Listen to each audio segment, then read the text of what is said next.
Hello guys, मेरा नाम doctor गीतराज है। अगर आपको मेडिकल कोर्सेज के बारे में जानकारी लेनी है तो प्लीज़ इस चैनल को सब्सक्राइब कर दीजिए। मेरे बहुत सारे वीडियो डले हुए हैं और अगर आप नए हैं इस चैनल पे तो वीडियो देखिए, लाइक कीजिए, सब्सक्राइब कीजिए चैनल को और शेयर कीजिए अपने दोस्तों में अगर वीडियो पसंद आती है तो और जानकारी पसंद आता है तो अब हम वीडियो पे आगे बढ़ते हैं। Thank you. सॉरी, थोड़ा सा तबीयत खराब है और प्रॉब्लम है तो अगर आवाज़ में दिक्कत आएगी तो माइंड मत करना, ठीक है। आज का जो वीडियो होने वाला है वो होने वाला है फिजियोथेरेपिस्ट के बारे में। फिजियोथेरेपिस्ट एक ऐसा ब्रांच है जो आजकल हॉस्पिटल में बहुत ज़्यादा देखा जा रहा है और उसको कंसिडर भी किया जा रहा है। खैर, तो बहुत सारे क्वेश्चंस बच्चों ने ये पूछे थे कि क्या फिजियोथेरेपी लेना सही है, क्या फिजियोथेरेपी के बाद डॉक्टर बन सकते हैं, क्या फिजियोथेरेपी एक मेडिकल ब्रांच है, नीट क्वालिफाई करना पड़ेगा। सबका आंसर दूंगा मैं, धीरे धीरे करके दूंगा और आखिरी में मैं बहुत लॉजिकल चीज़ें भी बताऊंगा आपको क्या करना चाहिए और किसको करना चाहिए और क्यों करना चाहिए। देखो यार, सबसे पहले आते हैं बीपीडी का फुल फॉर्म। बीपीडी का मतलब होता है बैचलर इन फिजियोथेरेपी। फिजियोथेरेपी का मतलब क्या होता है कि आपका जो कनेक्शन होगा मेनली वो मेडिसिन से ज़्यादा नहीं होगा, वो आपके एक्सरसाइजेस से होगा, bone muscle and physiology of body, ठीक है।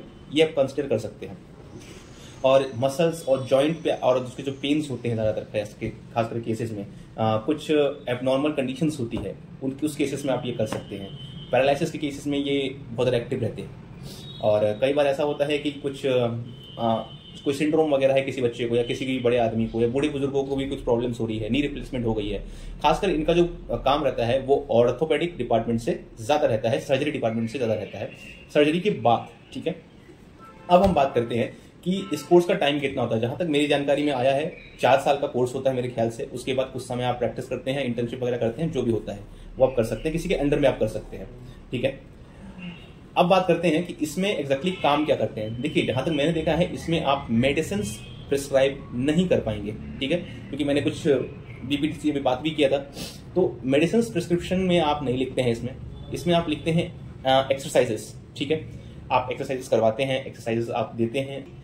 सबसे बड़ी बात है कि इनका जो ये सिस्टम है बिना मेडिसिन एक्सरसाइज से कुछ भी ठीक करने का, मेन क्लेम जो चलता है ना, एक क्लेम जो होता है कि एक यूएसपी होती है उसकी, वो यूएसपी ये होती है कि ये कहते हैं कि भैया हम एक्सरसाइज करवाते हैं, इससे कोई साइड इफेक्ट्स नहीं होते, हम मेडिसिन नहीं देते हैं, मेडिसिन के बहुत साइड इफेक्ट होते हैं, बहुत प्रॉब्लम होता है। बट सबसे बड़ी बात ये है कि ये एक ऑर्थोपेडिक के अंडर में ही ज़्यादातर काम करते हैं। ऑर्थोपेडिक ही इनको अप्रूव करता है। सर्जरीज के बाद जो चीज़ें होती है वो ऑर्थोपेडिक ही इनको बताता है या फिर सर्जन ही बताते हैं जो खुद मेडिसिन चला रहे होते हैं। सॉरी, बट ये रियलिटी है। हॉस्पिटल्स में आप बिना सर्जन की अनुमति के कोई एक्सरसाइजेस या कुछ भी नहीं करवा सकते हैं। क्या इसमें हमें एडमिशन लेने के लिए क्या नीट एग्जाम देना पड़ेगा? क्योंकि बीएमएस, बीओएमएस, बीएचएमएस, बीडीएस, एमबीबीएस, ये जितने भी कैटेगरी है इनमें नीट एग्जाम लेना पड़ता है, ठीक है ना। तो क्या हमें नीट एग्जाम लेना पड़ेगा? The answer is no. तो पहला जो आपका डाउट था कि क्या इसमें नीट एग्जाम देना पड़ेगा, वो मैं क्लियर कर रहा हूँ। इसमें ज़रूरी नहीं है नीट एग्जाम देने की। कुछ इंस्टीट्यूशंस हैं जहाँ पे आपको नीट के स्कोर्स दिखाने पड़ते हैं, लेकिन इनका खुद का एग्जाम होता है जिसका नाम होता है सीईटी, आई थिंक सो। और बहुत सारे जो प्राइवेट कॉलेजेस हैं, एमईटी वगैरह, अपोलो वगैरह, वो भी इनको करवाते हैं, इनके एग्जाम्स कंडक्ट करते हैं। I don't even have idea about that, but मैंने अपने दोस्त से पूछा, उन्होंने अपोलो से किया है, हैदराबाद से। अब हम बात करते हैं कि भैया नीट की रिक्वायरमेंट तो है नहीं, लेकिन पीसीबी स्ट्रीम जो है, फिजिक्स, केमिस्ट्री, बायो, इसकी रिक्वायरमेंट इसमें रहती है। आई थिंक आपको इसमें 60% स्कोर चाहिए होता है, ठीक है ना। आप उसके बाद जो बात आती है एनएमसी जो होती है, नेशनल मेडिकल काउंसिल, ठीक है, वो रजिस्टर करती है एमबीबीएस को। आयुष डॉक्टर्स जो होते हैं, बीएमएस, बीओएमएस, बीएचएमएस, वो रजिस्टर होते हैं आयुष मेडिकल काउंसिल में, आई थिंक सो। आयुष का अपना रहता है, मिनिस्ट्री उनकी अपनी है। फिर आता है डेंटिस्ट्री। डेंटिस्ट्री वाले जो डेंटिस्ट होते हैं वो डेंटल काउंसिल ऑफ इंडिया या तो अपने स्टेट डेंटल काउंसिल में रजिस्टर होते हैं, ठीक है। फिजियोथेरेपिस्ट का भी अपना ही है एक, मेरे ख्याल से मेरे को आइडिया है, इनकी रजिस्ट्रेशन भी होती है, इनके काउंसिल में होती है। फिर हम बात करते हैं जॉब्स की। तो यार इसमें जॉब्स की अपॉर्चुनिटी हाई है। हाई क्यों है?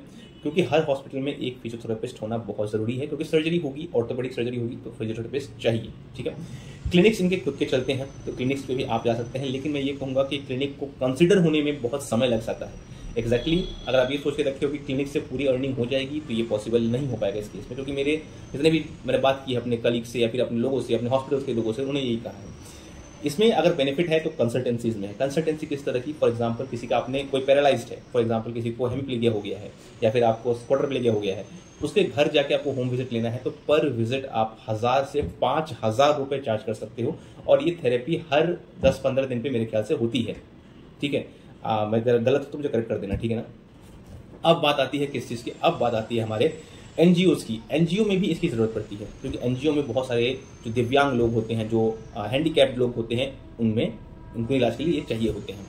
डिसेबल्ड स्कूल्स मतलब वो जगह जहाँ पे जो मेंटली रिटार्डेड बच्चे हैं, जो मतलब दिमाग से उतने अच्छे नहीं है या पैरालाइज्ड हैं या फिर दिव्यांग है किसी वजह से, वो बच्चे पढ़ते हैं, उनके लिए भी इसका इस्तेमाल होता है। इसके बाद आता है स्पोर्ट्स के केस में मेनली इनको देखा गया है। स्पोर्ट्स इनका अपना एरिया है, जहाँ पे मसल क्रैम्प्स, मसल टिश्यू टूटना, टिश्यू रप्चर हो जाना, मसल में क्या बोलते हैं इंजरी हो जाना, किसी भी तरह की स्पोर्ट्स इंजरी हो जाना, इस केसेस में इनको केसेस मिलते हैं और वहाँ पे ये हाईली अर्निंग कैटेगरी में आते हैं। अब जो आखिरी क्वेश्चन था कि सैलरी कितनी होती है, तो देखो यार सैलरी इसमें लिमिट नहीं है। शुरुआत किसी हॉस्पिटल में आप 15,000 से भी कर सकते हो। कई जगह पे मैंने देखा है जो पिछड़े इलाके होते हैं, बहुत नीचे वाले इलाके होते हैं, वहाँ पे 10,000 में भी शुरू हो जाता है। फ्रेशर्स की बात कर रहा हूँ मैं, 10 से 15,000 स्टार्टिंग हो जाती है। शहरों में अगर आप आओगे तो 35,000। लेकिन अगर उसकी लिमिट पूछे तो एक बंदा एक महीने में 1.5 लाख रुपए भी कमा सकता है, अगर वो कंसल्टेंसी अच्छी कर रहा है तो, मतलब घर जाके देख रहा है तो, ठीक है ना। यहाँ तक भी बोला गया है। ये सारी जानकारी जो है मेरे कुछ कलीग्स हैं हॉस्पिटल में, उनसे ली है, मुझे आइडिया नहीं था, ठीक है। अगर कुछ गड़बड़ है तो मुझे माफ कर देना। ये जो जानकारी मैं देने वाला हूँ ये मैंने खुद से रिसर्च करके निकाली है और इस जानकारी की ज़रूरत है। क्या ये डॉक्टर्स होते हैं या नहीं होते हैं? जो मेन क्वेश्चन था लोगों का कि फिजियोथेरेपी वाले डॉक्टर होते हैं, नाम क्या डॉक्टर को लगाते हैं, ठीक है ना। देखो यार 1996 में एक केस होता है जो सुप्रीम कोर्ट में जाता है, जिसमें ये कहा जाता है कि फिजियोथेरेपिस्ट डॉक्टर होते हैं कि नहीं होते हैं, या कौन डॉक्टर है, कौन डॉक्टर लगा सकता है, कौन डॉक्टर नहीं लगा सकता है, इसके बारे में जानकारी होती है। सुप्रीम कोर्ट ने इसके बारे में जजमेंट दिया है। मैं जजमेंट यहाँ लगा दे रहा हूँ, आप खुद ही पढ़ लेना, मैं इसमें कुछ नहीं बोलूँगा, ठीक है ना। उस जजमेंट के अनुसार ये कहा गया कि जो व्यक्ति एलोपैथी की प्रैक्टिस कर रहा है वो आपको कंसल्टेटिव डॉक्टर कहलाएगा। फिजियोथेरेपिस्ट एक पैरामेडिकल कोर्स की तरह देखा गया, उन्होंने कंसिडर किया कि टेक्नीशियन या फिजियो टेक्नीशियन या इस तरह के जो वर्ड्स हैं ये सुप्रीम कोर्ट ने इस्तेमाल किए थे। जजमेंट में आप पढ़ लेना। एग्जैक्टली इनको डॉक्टर कंसिडर नहीं किया गया है सुप्रीम कोर्ट के उस फैसले में। सेकेंड थिंग कि जब इनको डॉक्टर कंसिडर नहीं किया गया है तो इनकी सैलरी और इतने मतलब हॉस्पिटल्स में काम कैसे करते हैं, टेक्नीशियंस के रूप में इनको रखा जाता है। एनएमसी इनको कंसिडर नहीं कर रही है, नेशनल मेडिकल काउंसिल इनको कंसिडर नहीं करती है। अब बोलेंगे कि बहुत सारे लोग मुझे कमेंट करेंगे कि भाई साहब ये तो आप गलत कह रहे हो, बहुत सारी जगह पे हमने डॉक्टर लिखवाया है, बहुत सारे, हाँ कुछ जगहों पे इनको एज ए डॉक्टर अप्रूवल दिया गया है, मगर वो गवर्नमेंट के अंदर में नहीं आते हैं, वो कोई प्राइवेट ऑर्गेनाइजेशन है, कोई एसोसिएशन है, इस तरह की चीजें हैं।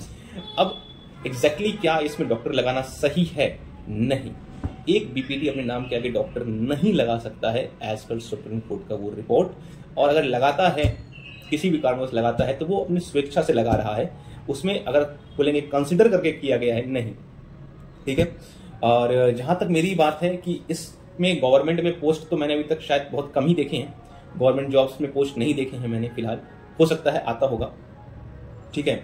और इतनी जानकारी जो मैंने आपको दी है ये मेरे एक दोस्त से लेके दी है जो खुद बीपीटी है और एक हॉस्पिटल में काम कर रहा है, उसको 4-5 साल का एक्सपीरियंस हो चुका है, ऑलरेडी वो बहुत जगह काम कर चुका है। तो ये जानकारी थी मेरी बीपीटी को लेकर के।